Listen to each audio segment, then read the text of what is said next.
Share your knowledge. It is a way to achieve immortality, the Dalai Lama once said. And rightly so, as only by sharing thoughts and ideas, we can discover new things together. Hi there, we are Amit and Daniëlle, founders of heygroentje.nl.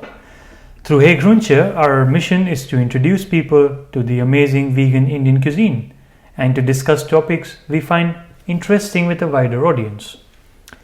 In this final episode of the first season of the heygroentje podcast, we are going to discuss a topic we have been talking about for a long time with each other. It's about zoos and why we will never ever visit a zoo again in our lives. So, with that, I'd like to invite Daniëlle. Yeah, nice to have our last episode of the season. Yeah, how do you feel about the first season? Because the last two episodes, of course, there was a gap. Yeah, there was a small gap, but it was nice to finish it off with these last two. And I'm already looking forward to the topics we will discuss the next season. Yeah, and after the last episode, not this one, but the one before, we got some nice reactions also on our podcast. Yeah. And it's still nice to see that people are still following us after the gap that we had. And this is the last season of last episode of this season. And in this we really wanted to talk about zoos. We wanted to do this a bit before, but there were so many interesting topics that we wanted to discuss in our podcast episodes, that this one fell a bit behind, but we could finally give it some place. Yeah. And so I always give a background of how the podcast, the talk will be like. So in this episode, we talk about what's wrong with zoos.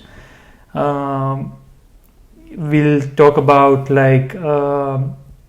what kind of problems the animals face in zoos.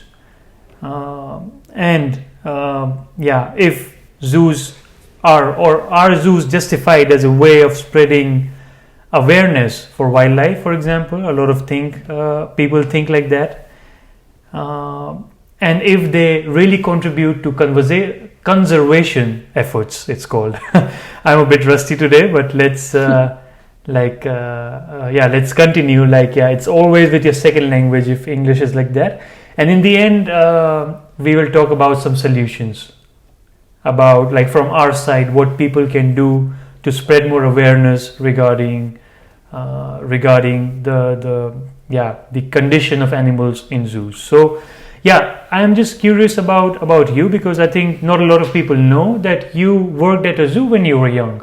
Yeah, I worked for 6 years or almost 6 years in a zoo. Mm-hmm. And now thinking back of that, I can just not think of it that I was working there. And for me, sometimes it's a difficult subject to talk about with you also. And that is mostly because I had a few different jobs. But if someone asking me what was your most favorite job, after of course now heygroentje, it is the work I did in the zoo. Yeah. Because I had such a nice time there, and I started to explain a bit more. I started working there when I was 16. It was my first job, and in Netherlands most kids, they will start working from 15, 16 years old. And I remember that I also talked with my parents okay, I'm gonna look for a job for the weekends and for the holidays. And I said to my parents, I don't want to work in a supermarket. I don't want to bring mail around, flyers. I don't want to work in restaurants. Yeah. I didn't want to do all those things, but not really something was left then to do for me. Yeah. And as a kid, I always liked it to go to the zoo. And my mom saw that they were looking for people to work at the entree. So like doing the tickets controlling. Yeah. And I thought, yeah, that's nice. I always liked it to go to the zoo, so let's work it there. It was close by where I lived. So not really working close with the animals, but you had more contact with humans, like who were coming at the zoo. Yeah. And the most reason why I liked working there was because people are gonna have a nice day. So most of the people, they were always happy, and there was like families, and they were enjoying their day, and they were friendly, and I was really liking the contact. So I had a really nice time there, and because of that, sometimes it's for me difficult to talk about it. But it's fine. Like your nice time is more revolved around the people you worked with and the contact you had with people in particular. I'm not sure how close contact you had with animals. I don't assume that it was really close, or you were working more as a zookeeper. No, I didn't had any contact with the animals. But sometimes I was working in front of the zoo, so I didn't see any animal during my working day. But sometimes when there was a child missing, or I had to pick up something somewhere in the zoo, I always made a small walk in the zoo, or in the lunch break sometimes. And I was also really enjoying that, because I'm an animal lover. And I really like to see animals. But at that age, I didn't realize how things were working. I just liked animals. I also had the same. Like it was difficult for me to put myself in the shoes of animals. Although somewhere, I'm not sure, I will want to ask you that question as well. Somewhere I always felt that there was something wrong. Like always, when I looked at the animals in their eyes, and when I was at zoos, in India it was anyway a limited number of times. Like it was not a thing like in our conversations we talked about it, how important or how integrated going to the zoo as a family is in the Dutch society. In India, for me it was not like that. Like growing up, we went like a few times to the zoo in Delhi. It was maybe once a year at most, I'm saying, and there was sometimes many years at a stretch that we didn't go there. Again, it was more as a family outing to of course see the animals as well, but somewhere within, like, it felt bad. So I'm curious, like, did you have that when you were young? Like, did you really feel something for the animals, or you feel, hey, this doesn't seem right, like, why are they behind, they should be like in their natural habitat? That's a good question. Like you already mentioned, when you were young you didn't went that many times to the zoo. When I was young, maybe every week. Like we had a subscription when I was young, and almost every week we went to the zoo. That's also something new I heard, because in India that doesn't exist. If you go to a zoo, you pay per visit. Like there are, as far as I know, maybe things change now, there were in those times no family subscriptions. In Netherlands they are really popular. And already when I was young, and I remember sometimes after school on a Wednesday, I just went there with my mom or with my dad, and they were just drinking coffee and I was just playing in the zoo, and we made a small round. It was really normal for me to go to the zoo. We also lived close by the zoo. I also have to mention that, because if we were not living close by, you don't do that every week. But for us it was like not even 15 minutes by car.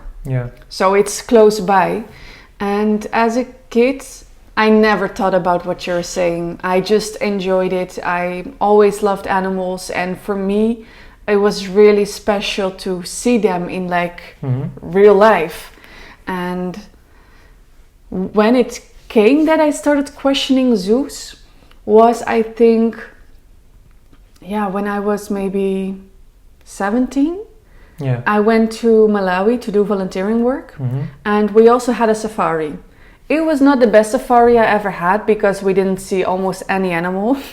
And I remember first I was a bit annoyed by it, because I thought, in the zoo I see so many animals, and now I'm here in like the wildlife and I just see one elephant really far away. But later on I realized that it was really special to see the animal in his or her own habitats in their home. In their home. Yeah, so you were the one who, yeah, of course, like in the zoo also you're a visitor, but they can go wherever they want. Yeah. And like wild elephants, I think you elephant is your favorite animal. It is. Like for the I really listeners, like them. Daniëlle really like elephants and tigers as well. Yeah, but elephants are really my number one animals. Number one spot. Yeah. They can. Did you know that they can sometimes walk up to 100 kilometers a day? Yeah, they walk a lot. And if you see at the amount of space they get in zoos to stand, it's not enough. It's not enough, and especially like the first moment of realization for you came when you really saw them in their natural habitat. Now it came when I came back, because at that I was still working in the zoo. Yeah. I worked there from 16 to 22, I think. Yeah. And when I was 17, I went to Malawi. And later, when I was 19, I went again on safaris in Southern Africa. And every time I came back to the zoo, slowly I started to think, these animals not having it that good, because they cannot go anywhere. They are just locked up here. And but for me, it was a bit more difficult to started thinking about it. It was not good, because those zookeepers, they were really nice people. They didn't have the intention to do bad to the animals. And they really took care of the animals with so much love. Yeah. So to realize that what they were doing was not good really took me some years. Yeah, I remember like we also visited zoos together in Netherlands. Like although in those times we were both eating vegetarian, almost completely vegan. But still not fully, like we were still transitioning to a fully vegan diet, and to inform us about all the animal abuse that goes around in the world. So for us it was more like an outing. I think we went to a zoo. Of course, you were working at a zoo, so I visited you there, and you showed me around. I met your colleagues and I saw where you work, and we went maybe 3 or 4 times to a zoo. Maybe once with your family we went 1 or 2 times, and 1 or 2 times we went by ourselves. I think not more than 5 times we have been together to the zoo, and we know each other for 5 or 6 years now. Yeah, but the last years we already didn't go. I think the last time that we visited a zoo was maybe 3 or 4 years back. Yeah, I was with my parents the last time. Yeah, it was a long time back, and since then we really decided like, it's really difficult to name a moment like when you really know that it's bad. And I remember like we also had some discussions, and it was a bit double for you because you have worked in a zoo. But then you decide. But then we had these discussions that your good time, what I also mentioned, was based on your experience with the people there. As a teenager, earning some money and making some contacts at the entry of a zoo, you had little knowledge about it. But looking back with all the information that we both have collected in the past, we would never be visiting a zoo again in our life. No, and I will also not work there again. Doesn't matter what job it is, but I will not choose that again. And sometimes it's difficult to say that I'm happy that I had the experience there, because I liked it so much. But I also know now that it's not the best job to have. No, because of what's happening there. Because maybe, I also always say, and that's maybe not good, but I always see some zoos like, oh, this is a good zoo and this is not a good zoo. But that is not true. Like all zoos are not good, but there is some difference in the zoos. Like the zoo where I was working, they had nice programs. There was a little bit more space than in some other zoos, because when I was younger I also visited some zoos in the east of Europe, and if then I have to compare, those zoos were nothing compared to the zoo I was working in. So when I started to think about zoos, I always had in my head, oh, there are good zoos and there are bad zoos. But slowly I realized that it's all a prison. Like one can be a bigger prison or a smaller, but that your freedom, if that's taken away, that's the worst.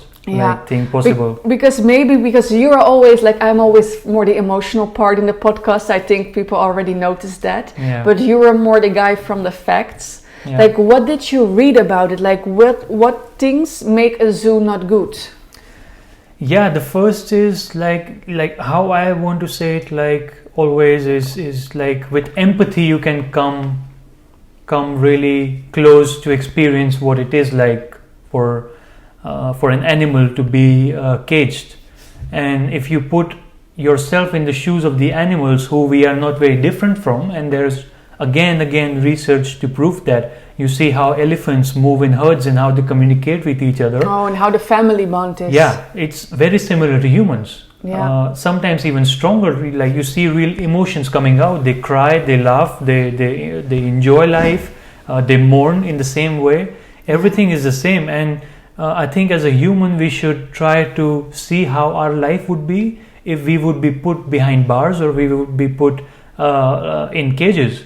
Like you see, like we in the COVID times when people were even locked inside their homes, some people went crazy even though it was their own home and they were all comfortable. They had everything that they wanted. Like sometimes with family, unfortunately for some people they were alone. They had to quarantine, and then I think that was a moment people should compare to a zoo animal's whole life, and then you see like what they go through. The number one thing that is wrong is then the mental health that goes wrong. Even people complained in COVID times that we cannot stay alone like a week or 2 weeks in quarantine. Imagine for an animal like staying that in an enclosure. They get zoonosis, that's like a real disease, where like you kind of lose your mind. I think you would have seen in the zoo, I've also seen animals pacing back and forth like a tiger or a lion. They are making the same movements again and again. Or like shaking their head the whole time. Like an elephant or a ape, a chimpanzee or a monkey grooming itself way too much, sometimes even injuring themselves in the process. That are all signs of mental illness, which comes because of isolation, because of snatching freedom away from an individual. But also because they are like they are made in a specific way to survive in the area. Yeah, thousands of years of evolution has made them a certain way, and that is taken away from them all of a sudden, so they don't know how to behave, and that drives them crazy. And there are even instances where really strong antidepressant drugs are given to chimpanzees to counter depressive behavior.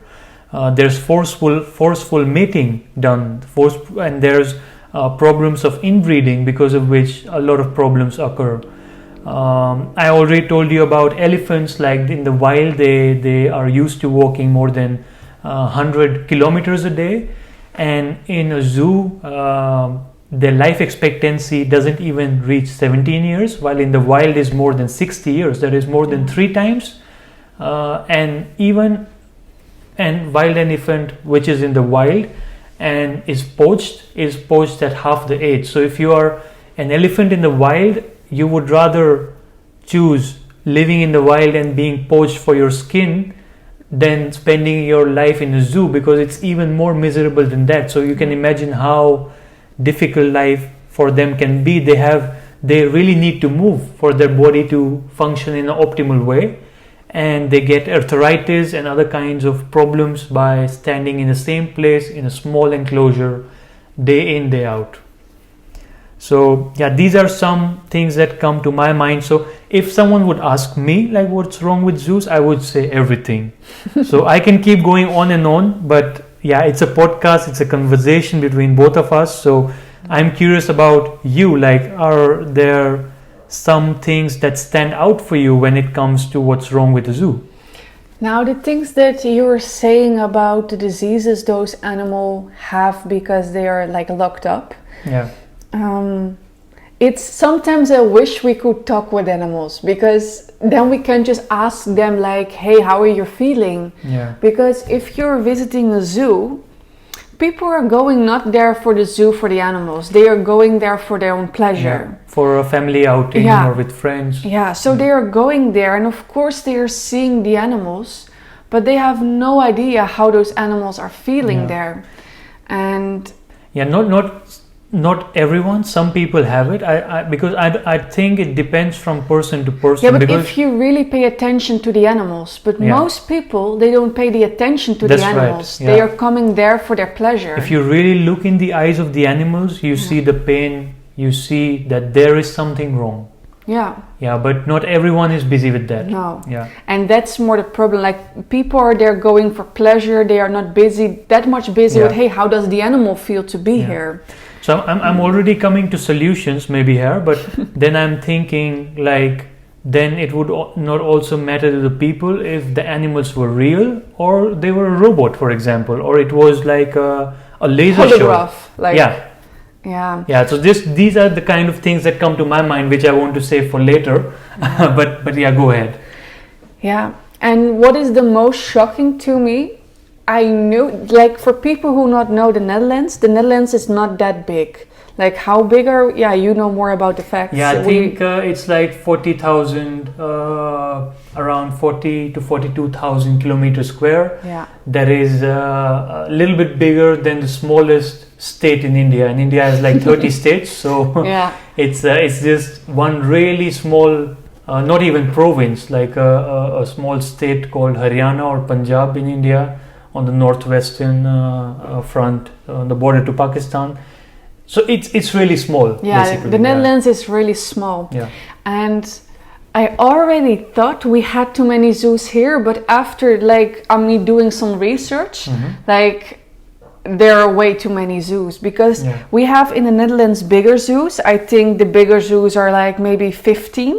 Yeah. And I already think that 15 big zoos for just a small country is way too much. For a country which north to south is maybe 300 kilometers, and the other way around, east to west is also, I think, even lesser, 200 something. And we are having 12 provinces, so almost for sure every province is having a zoo. 1 to 2 zoos, per province. Yeah. It's way too much. But the more shocking part is that we also have a lot of smaller zoos. Mm-hmm. And there are around 60 zoos in the Netherlands. With captive animals. And it's a really sad figure, imagining the amount of animals that live in these zoos under such circumstances, because I also get quite emotional when I see the numbers like this. I also did some research with this. I shared with you before we started filming this, that the European Association of Zoos and Aquariums. So I'm not sure if the zoo that you worked in was a member of it. Around 8%, just 8% of all zoos in Europe have a membership of the ESA, that is the European Association of Zoos and Aquariums, and they kill between 3,000 to 5,000 animals a year. So 8% of the zoos in Netherlands are killing 5,000 animals in the zoo per year because they are not profitable, or because they think they are too many in number. Yeah. So it's a really sad figure. So you can imagine what the rest 92% would be doing. So there are thousands of animals, if not hundreds of thousands, being killed only in zoos. That is in Europe. Only in Europe I'm talking about. Yeah. So not even including other countries. Yeah. Just because they are not profitable enough. So there was an example, we follow Earthling Ed, we saw a video from him. We find him a really good inspiration, by the way. If you guys could follow him and see some of his videos, that would be really nice. And they're really nicely made, and he has a really nice way of talking and putting things into perspective. In his video we saw that 75% of all animals that are in zoos are not even endangered. So most of the animals in the zoo, if people say they are for conservation efforts, I would not believe it, because most of them that are there, they are not even endangered. And in the video I also saw that in the zoo of Copenhagen, they killed a giraffe in front of school children and also other people, just because someone thought they had too many giraffes and they wanted to feed it to lions just to show people, and they did that. In a zoo in Amersfoort in Netherlands, they killed a chimpanzee that escaped. So I'm just curious, like, what gives us as humans right to take the lives of animals who we cannot communicate with, but we know that have more in common with us than any other thing on this planet. I'm not listening that good to you because I was looking something up. Yeah. But the zoo I was working in was a member of the ASA. Yeah.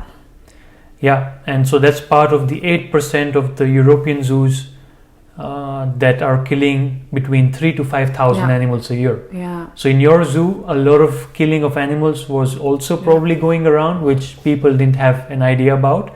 And even healthy animals. Yeah. Sometimes they kill again in the Copenhagen Zoo, they kill 3 to 5 lions, even cubs, to make way for a male lion, because then they can reproduce more. And they just kill 4 healthy lions. Yeah, for and I that think reason. that most people who are not knowing a lot about the subject would be really surprised now, because you can just not imagine that a zoo who says that they are loving animals, that they are there for animals, that they are doing these kind of things. You can just not think of it. No, that's and yeah, I think it's quite eye-opening for people to hear this, and I think a lot of people, if they do research, they'll also come to the same conclusion. A lot of people have feelings about it. Yeah, and I would like to share one more thing, that I once went to a zoo in, now I have to think again, in Leipzig in Germany, and I went that day. I went just a day to the zoo there, and I saw 2 lion cubs. They were they were not really cubs anymore, but they were also not that old. I think they were maybe 3 years old. Yeah. Maybe I'm wrong, but they were young lions. Yeah. And I visited them and I looked at them for some time. And the next day I saw the news that they were killed. Next morning, because the next morning it was the first day outside, and I don't know how, but they find a way to get out just before the zoo opened, and then they kill the lions. Yeah, that happens more often than people realize. But that really stayed in my mind, because I thought, I saw them yesterday, and now they just killed them because they wanted freedom. Yeah, it's really sad to hear, and there are thousands of animals like that, all over the world, and the craziest part, coming to finances, who's funding the zoos? We as people, we fund these zoos, and we go out and give those 20-30 pounds per visit that we go or we buy subscriptions of the zoos. So if you look at the income of zoos, for example Chester Zoo, again coming from the video of Earthling Ed, their income in 2019 was 47 million pounds. 47 million pounds. That's equal to the annual budget of the Kenya Wildlife Reserve, which is managing 27 national parks, 32 national reserves, 4 national sanctuaries, and only in 1 national park that they manage, just one, there are 1,600 elephants, more than 100 lions, and 50 other species rhinos, deer, you just name it. And in Chester Zoo, just for comparison, there are 6 elephants and 3 lions. And their whole annual profit, their income, is the same as the whole annual budget of the Kenya Wildlife Service. And the Kenya Wildlife Service are doing an incredible job, because since 2014 there has been a 12% increase in the numbers of elephants and rhinos in Kenya. Yeah. So who is doing better for the animals? Yeah. Like the zoo is not. And where is the exact money going? Like you should see. And the one more shocking thing is, like, for example, we talk a lot about elephants because they are one of our favorite animals. Elephants, you know how difficult it is to breed artificially. Yeah. It's also unnatural. It's really unethical to do any animal to breed them like artificially. But with elephant, it's almost impossible to do that. It's a really intelligent species. There are many cases where the mother even rejects the baby if there is like once in a while a baby born like that way. And they have to take elephants from the wild to fill up zoos because they cannot keep up the zoo population, because it's just not possible because of how difficult it is to have a baby as an elephant, like artificially. Yeah. And so it's not conservation if you are filling up zoos, putting elephants in enclosures, taking them away from their natural habitat, and then donating a little bit of money, that is not even €1 per person per visit, to national parks for conservation efforts. Yeah, and what zoos are also doing a lot of times is changing animals. Like, for example, they say, oh, you have a really good male lion, let's change for like 2 girl lions. Yeah. And then change. Yeah. But also that is not good for the animal because it also gives a lot of stress. Yeah. But how often do they also do that? Because if you look at the real data, there's still a lot of inbreeding happening, because looking at the logistics side of things, you cannot keep flying animals away from the US, especially the logistics of doing like a big animal like giraffe and elephant, transporting them thousands of kilometers all the time. So that means a lot of inbreeding is going around. There's many cases where like a male lion is mating with its own granddaughter. Yeah. And because of that, there is a lot of bad things happening in the genes. The whole natural cycle is broken down, and those animals cannot even be reintroduced back into the wild because they will cause a really big problem in the whole species. Yeah, and the weird thing about it is that all the zoos are saying, oh, but we are doing this with good intentions because we are taking care of the animals that are like gonna extinct, or we're doing this to inform people about the animals, how important it is to have them. Yeah. But if you really are looking at the numbers, that I know you told me about it, that most of the animals in the zoo are not going to extinct. What was it again? They are not endangered. Yeah, Endangered, I just mentioned it also in the episode, like just now, that I think you were busy with doing some That's research. possible. So 75% of the animals are endangered, and also like looking again, I come back also to the money always, because that's quite important, because we as people, we have to decide where our money is going. Like, we can have a good time at many places, but please, like, does it really have to be a zoo at the expense of animals' freedom?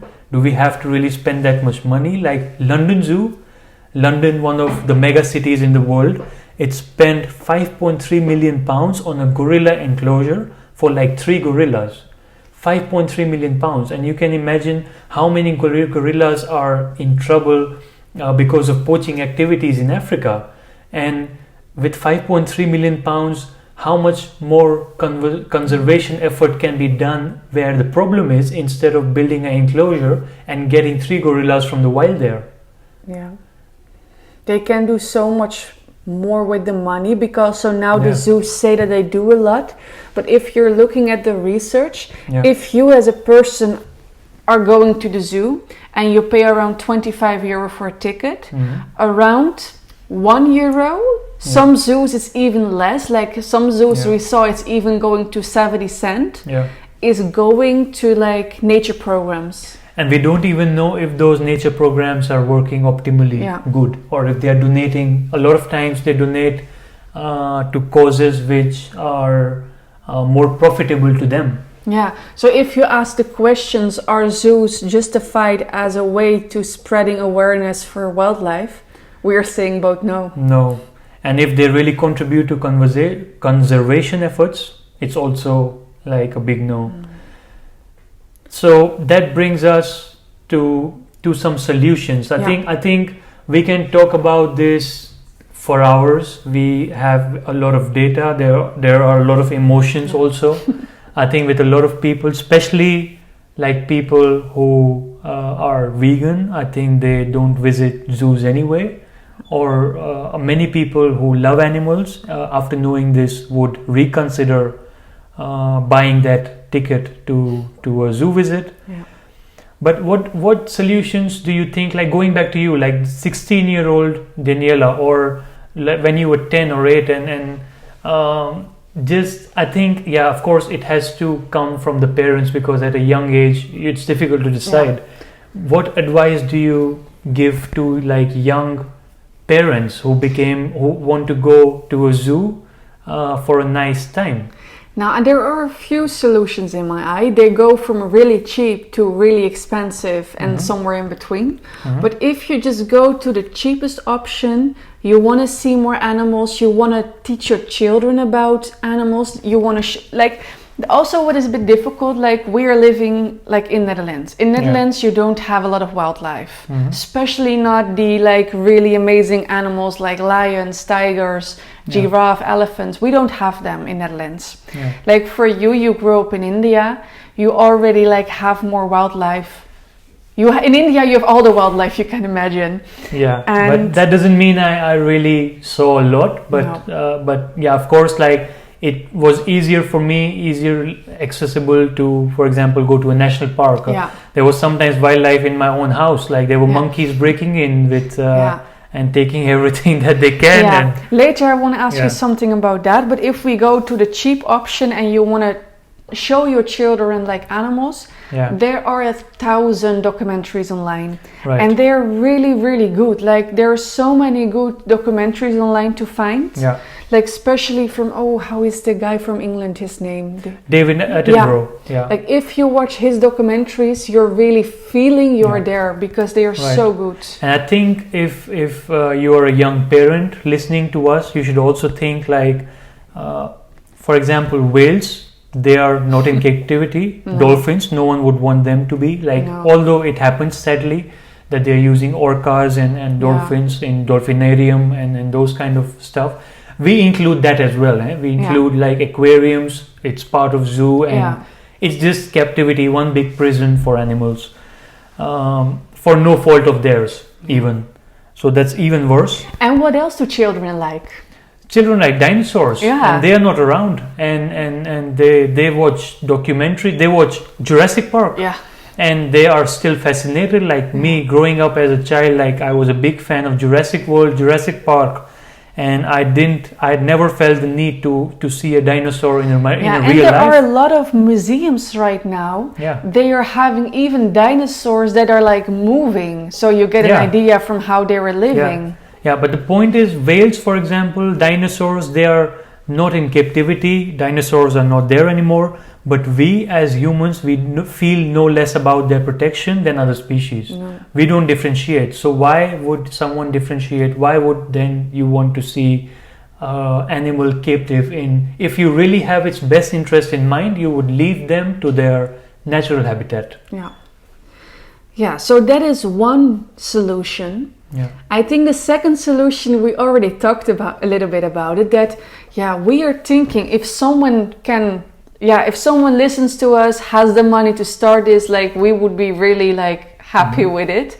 But why is there not like a really big museum who are having like I don't know how to say fake animals, but that's a bit weird to say, but are having like animals that are like robots or what I said, like a holograph. And now with today's technology, that's really easy to achieve just with some lasers and or just with like stuffed toys. Like you can make the real like animal like looking exactly the same with all the information you want about the animal, where it lives, its habitat, maybe some videos, its behavior. Even.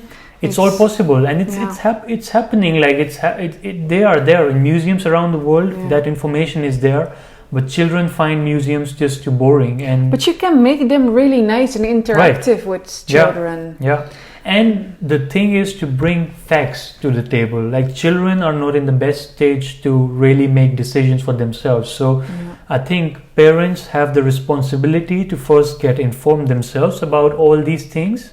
And I think it will just make them and the children better humans. It will really, it will mean less funds for zoos to buy another animal and put them in captivity. So every euro that you spend, you know that is going towards building up the zoo and for their activities, for their profits. And if people don't go there, then London Zoo will not build a gorilla enclosure. If people don't want to see pandas, there would not be a deal with China to get pandas all the way. They are anyway by almost extinct. They are endangered species, and there's millions of euros spent on their enclosure for a couple of pandas so that they can be shown. There's so much more with the use of hologram and those kind of things that can be done for the conservation effort. If there ever comes a zoo like that, we will go directly, I think. Yeah, of course. Yeah, that's. I think it's a bit of our wish for the future, how the future will be. And then I have one last thing, and we already said, like, for example, if you grow up in India, you're having more chances to go on a safari. But for some people who grow up in the Netherlands, if you want to see wildlife, you have to fly through, like, India, or you have to go to Southern Africa. But if you have the money and you really like to see animals, go on a safari. Not every month. I'm curious how you think about it, like safaris. Like, do you think it's a good solution for people to do that? I think it is. I will tell you why. Like, just taking the example of the Kenyan Wildlife Service, or taking the example of Save the Tiger campaign, for that example, in India. Like, tiger numbers have risen in India incredibly, and the rangers have done incredible work in that. And the thing is, by going on safari, especially, it should not be like a profit-making machine. It should be in a really controlled way, and on like, if possible, on electric vehicles with minimum. You have to have minimum impact. You have to make sure that you don't disturb the habitat, the biodiversity, and you can hold that. And it has to be a special moment. It has to be a once in a lifetime experience, I would say. Maybe a few more times. Maybe a few more times. Be like a we are big fans, but it should not be a big thing, because I think seeing a tiger once in your life in its own natural habitat is worth more than 100 visits in a zoo. It will be something that will stay with you, like, for your whole life, and it's working, like, to help out these campaigns that are happening of rehabilitation, about growing tiger numbers, about growing rhino numbers. Like, it's more, I think it has a much better effect than that. But again, it should not become a big business, like, I believe. And important also is to mention, do some research before you're going on a safari, like, especially if you go with a company, because I went on different safaris. And there is really a difference in, like, the companies where I went with, because in India we saw that there are just a limited of cars that are allowed in the day. And there are agents who are, like, booking tickets for you, but you as a person, like, we wanted to go, unfortunately we got that trip cancelled. I went to the government website, the conservation website, and I booked our tickets there. And those tickets are really difficult to get because they are limited numbers. There are limited number of jeeps per day. Like, I think there are 10 jeeps in the morning and 10 in the evening. Before sunset, after sunset, there's nothing, and during the day there's nothing. And it's like the government is controlling everything. And for that reason, I was, for example, not a really big fan of, like, the Kruger Park in South Africa, because there people are allowed. People are allowed also to go with their own car. But people, they don't know how to handle certain situations. Like, for example, if they come a little bit too close to the elephant, what to do then? You really need to have like a guide and a driver who has a lot of experience and who respect nature, who are well trained and who are knowing like what they are doing. Yeah, but also know how to keep a good distance. Yeah. And so don't go on every safari just like that. Especially my advice is never go with your own car. Always go with like a really good guide. Yeah. But if you have the money and you want to see animals, this is a really nice thing to do. Yeah, it will be a once in a lifetime experience. If you can afford that, if you can do that, then you should. Otherwise, like I have seen a tiger in reality, but now looking back, of course, it was a really good experience.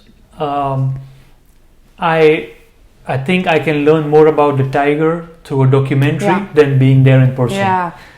So I also respect that way more. When I see pictures, it's even more clear, to be honest. Like those you can see people, really good. Those people who make documentaries. The same with like I go to cricket matches a lot. If you are there, sometimes things happen. You don't know what happened because you're sitting so far away.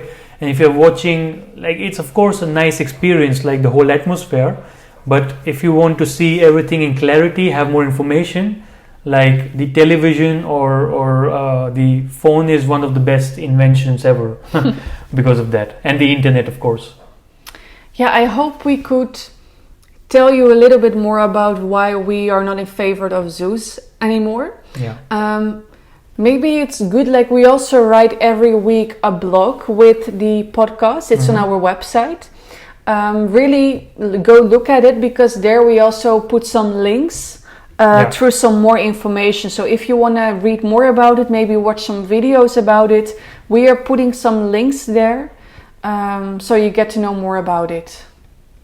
Yeah, thanks a lot for listening. This was the last episode of our first season of the heygroentje podcast, and we hope you really liked it.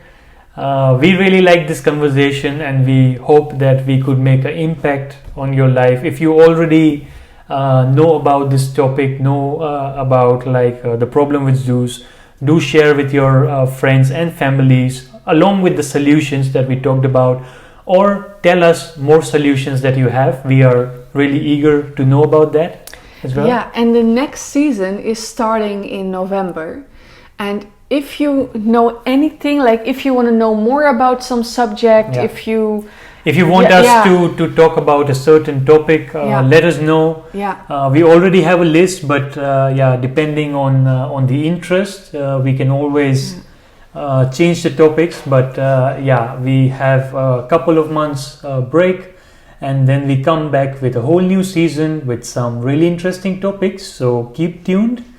If you haven't listened to the podcast before this, we have like I think 12. We have 12 episodes in every season. You can find us on Spotify, on Apple Podcast. So we wish you a nice weekend ahead, and or weekday, depending on when you're listening to this podcast. And we'll see you in the next season. Have a nice day, enjoy life, and take care. Bye.